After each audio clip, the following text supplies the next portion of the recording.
Olá a todos, a gente está começando aqui mais um vídeo do projeto Ficha Técnica, onde a gente convida para uma conversa profissionais que trabalham na estruturação, concepção de uma exposição, para contarem um pouco como costuma ser os trabalhos de cada um. Então hoje a gente está aqui com o Rafael. Rafa, você pode contar um pouquinho para a gente quem é você e o que você faz? Sou Rafael Felipe, sou art handler, montador de exposição, trabalho há uns 19 anos na área e basicamente a gente é os profissionais que preparam o museu para receber as obras ou as obras para entrarem nos museus. Então a gente trabalha ali em conjunto com conservação, curadoria, pessoal da arquitetura e com a infra do museu, ou do espaço cultural que vai receber essas respectivas obras. E, Rafa, conta um pouquinho do seu percurso, que caminhos te levaram a esse trabalho? Eu fui entrar nesse trabalho muito cedo, porque meu pai trabalha nisso há 35 anos, meu pai trabalha no Macruz, trabalha até hoje, então basicamente ali a minha infância era dentro de museu. E automaticamente nunca pensei em não fazer isso, foi uma coisa meio natural para mim. E eu tive sorte, claro, de com 21 anos eu entrei no museu do MAB, o Museu de Arte Brasileira da FAAP. E aí foi onde toda foi a minha, perdão, foi aí toda a minha formação profissional, né? Fiquei lá por 14 anos, aonde eu depois decidi sair, montar minha própria empresa de montagem, essa coisa toda.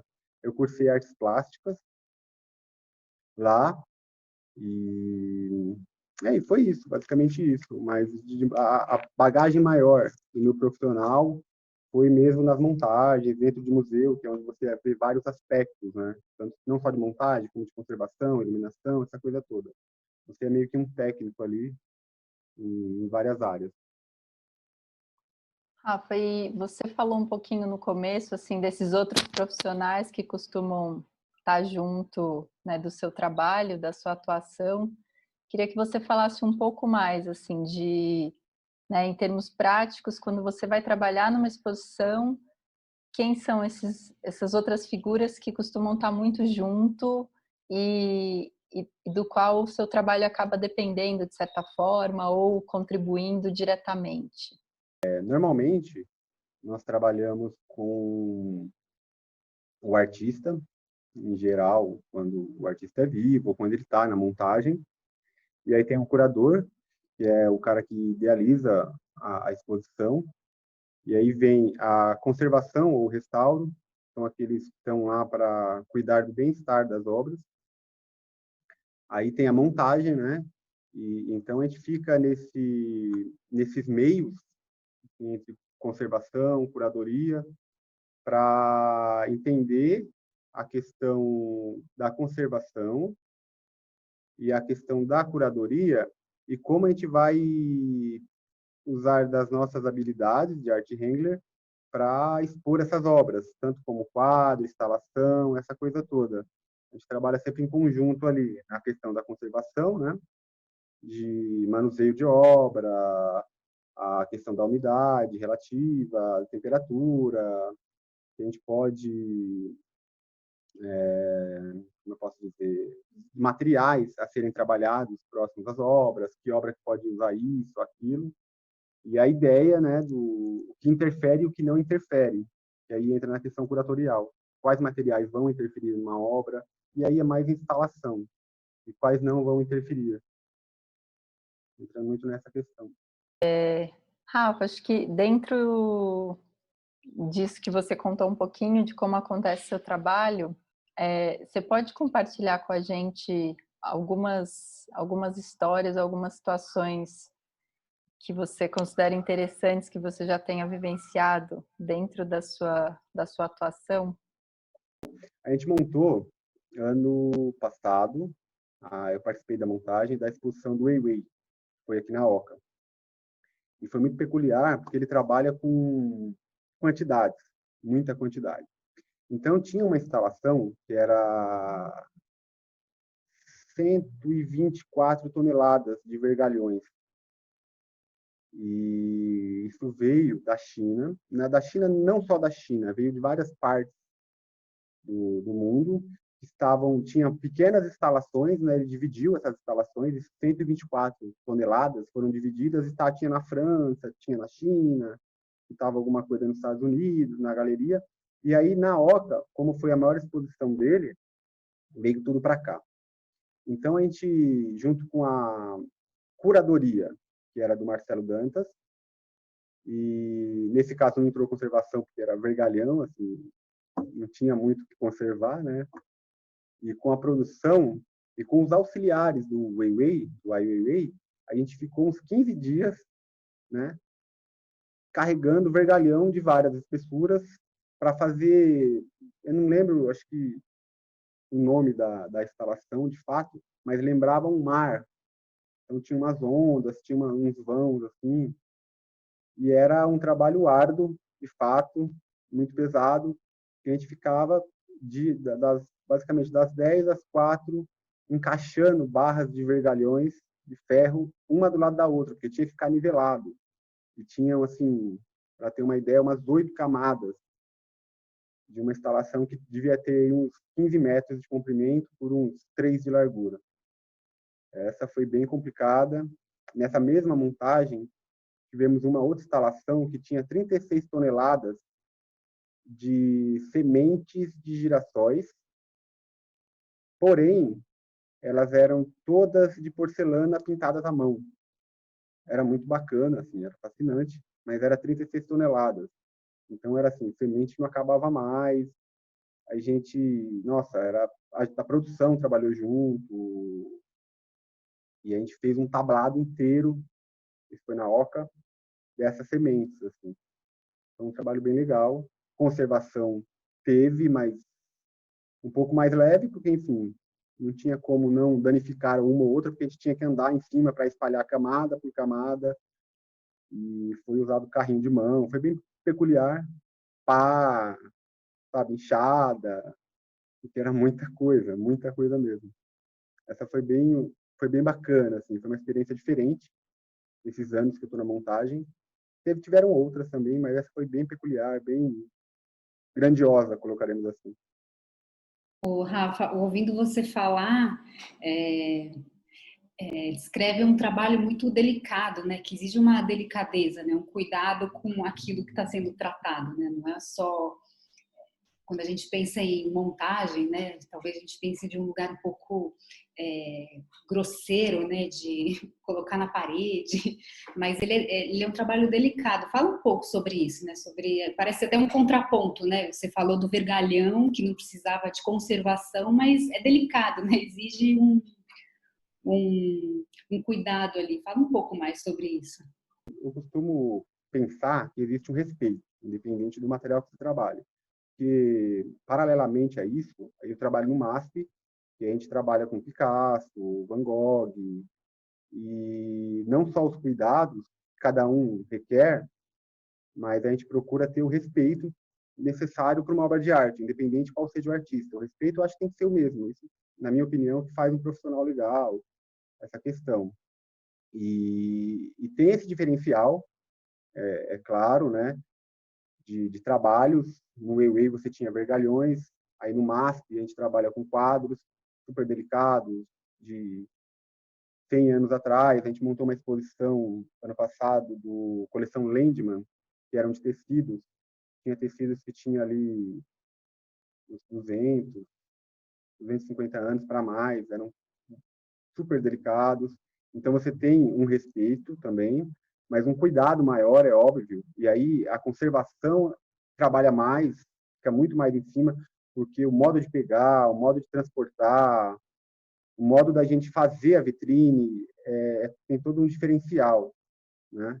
E aí o art wrangler, que é o montador, ele tem todo esse cuidado de como depositar essa obra na vitrine, como transportar carrinho, enfim, essas coisas assim, né?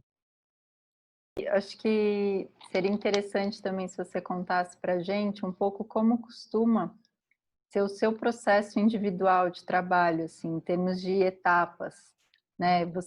Você é convidado para trabalhar numa exposição e aí você tem acesso a uma lista de obras, você conhece o espaço, você com quem que você entra em contato, como que você organiza o que vai ser a sua atuação de fato no espaço no momento de montar essas obras? Bom, basicamente, quando eu sou chamado para fazer uma exposição, existem duas situações. Ou eu vou como freelancer, né, como um único montador, né, um único art handler, ou eu vou com a minha empresa. E aí, um exemplo, aqui na Japan House eu trabalho com a minha empresa. E aí, não só eu, como vem outros art handlers. E aí eu trabalho como coordenador. Então, basicamente, eu chego dias antes da montagem, meses antes eu já recebo todas as plantas das exposições, das obras. A gente tem várias reuniões de como vai ser o proceder dessa exposição. Então, nós temos que fazer um cronograma das etapas, né? E antes de a gente, teoricamente, montar as obras, colocar as obras na parede, isso eu digo de quadro, é feito laudo, é feito, às vezes, fotografia, tem uma adequação do espaço. E aí, nesse período que antecede a montagem, eu já entro trabalhando não só no cronograma, como nessas intervenções no espaço. E aí a gente prepara o museu para receber as obras, né? A gente acompanha a montagem da cenografia. Quando tem alguma cenografia mais específica, eu acompanho, e aí eu tenho que ter uma ideia de se isso vai interferir na montagem das obras ou não, na questão do ar-condicionado. A gente vem acompanhando isso. Quando eu vou como freelancer, que é na questão do MASP, eu vou para a montagem, né? A gente vai assim exatamente para fazer a montagem. Chegando lá, a gente tem uma breve conversa com o curador e com a arquiteta, e ela passa para a gente o que é a exposição, e aí a gente basicamente começa a trabalhar em cima das obras. O espaço já está preparado para as obras, então a gente prepara, muitas vezes, a obra para o espaço. E aí a gente vai começar a pensar como é que o que a gente vai adaptar nessa obra para pôr na parede, que material a gente vai usar para montar essa instalação. Acho que é por aí. E não, só queria voltar um pouquinho sobre o percurso, porque você já viu muita coisa, né? Você está num campo já tem vários anos, responde também como um coordenador, quer dizer, você trabalha com toda uma equipe, né, de outros montadores, né? Tem uma história de casa, né? Mas como é que, sei, eu quero ser montadora. Por onde eu começo? Por onde eu posso ir? Eu quero ser um montador. Para mim foi fácil, não posso dizer que foi difícil, porque eu sempre tive dentro de museu, enfim, entrei no museu. Bom, hoje em dia, você tem alguns cursos relacionados à área da montagem. Então, hoje em dia, eu vejo muita gente dos cursos da ETEC que está procurando trabalhar na montagem. Hoje em dia, o mercado de montador, esse mercado de art handler, está muito aquecido, né? Então, ele abriu muito. Hoje em dia, você tem uma concorrência muito grande. Nós temos, assim, o que é muito bom. E profissionalizou muita gente teve que se reinventar, foi muito bacana. E mesmo assim, tem uma coisa que é bem engraçada, porque para quem está dentro desse mercado, nós sempre achamos que o mercado tem muitos profissionais para pouco trabalho. E para quem está fora, acha que tem muito trabalho para pouco profissional, porque não deixa de ser um mercado fechado. Porque hoje em dia, para você ser um montador, para você entrar nessa área, você não consegue mandar um currículo para o museu e falar assim, eu quero ser um montador. Assim. Você tem que ter um mínimo de prática, mesmo que você tenha um curso de artes plásticas, mesmo que você seja formado na ETEC, né, um técnico de museologia, mesmo se você tenha feito algum desses cursos que tem no mercado hoje, você necessita de uma prática ali, de fazer, sabe, de ter o feeling de uma montagem mesmo. E isso, às vezes, é um pouco complicado, porque muita gente não consegue essa abertura para se inserir nesse mercado. Então, algumas empresas não trabalham com essa questão do auxiliar de montagem, que é justamente esse cara que quer entrar nesse mercado e procura uma dessas empresas, e eu sempre tenho alguns auxiliares trabalhando, e aí ele começa como auxiliar, ele vai entender o que é um art wrangler, o que é uma ferramenta, o que ele tem que ter de ferramenta, quais os cuidados que ele tem que ter, os respeitos, a quem ele vai se dirigir, como. É meio que por aí, assim. Mas mesmo assim, eu acho que ainda é um mercado bem fechado para novos profissionais, assim. Então, Rafa, a gente queria te agradecer muito pelo seu tempo e por ter topado conversar aí do meio de uma montagem com a gente. Foi ótima conversa e compartilhar suas histórias. Muito obrigada. Eu que agradeço a oportunidade única, acho maravilhoso o que vocês estão fazendo de verdade. Eu acho que o nosso mercado é um mercado que tem que ser mostrado mesmo, até porque anda muito esquecido em tempos atuais. A gente tem muita gente que tem que ser aberto nisso mesmo, a pessoa tem que saber quem é quem, o que um art handler faz, o que um curador. Eu acho isso muito bacana mesmo. Parabéns pela iniciativa. Obrigada, Rafa. Obrigada. Nada, que isso. É isso aí?